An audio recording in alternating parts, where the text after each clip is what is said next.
Acts chapter 27. Row, row, row your boat gently down the stream. Merrily, merrily, merrily, merrily. Life is not a dream.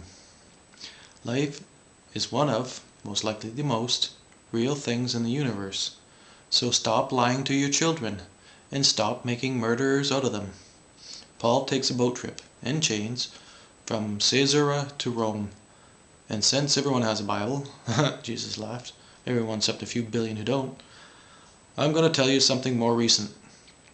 Back a mere 20 years ago, Algonquin Park was a great place for a canoe trip.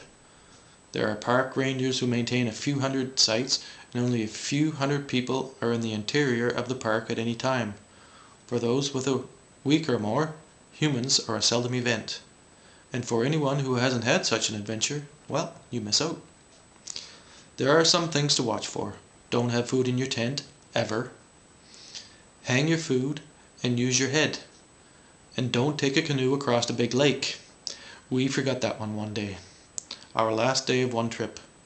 We had run into the worst enemy of all a week into our trip. Black flies.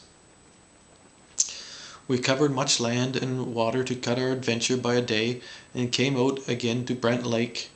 Not a big lake. The sun was shining. We ate some horse food and took in our environment and made a straight line for the truck on the other side of the lake. And a little breeze came up behind us, and then a few clouds, and more breeze. And before we got to the middle of the lake, the sky was dark and the wind driving rain in waves. Stoat and I are both not swimmers. We were canoers, however, and found energy to keep paddling straight into the waves, now coming from a different direction, until fighting wind and waves was about impossible. Then we turned quickly to paddle with the waves. The waves took us along nicely, but they were also filling up our canoe with water. And I could see it, and Stoat saw the front of the canoe and the shore that slowly got closer. I was loving it, riding on the edge of disaster. It made the shore a very beautiful thing. And it wasn't a dream. We were in it and directly responsible for our own lives, and we had no choice but to do the work we had to do, together, without discussion, so that we could get to the rest of our lives. Take a good canoe and an extra paddle.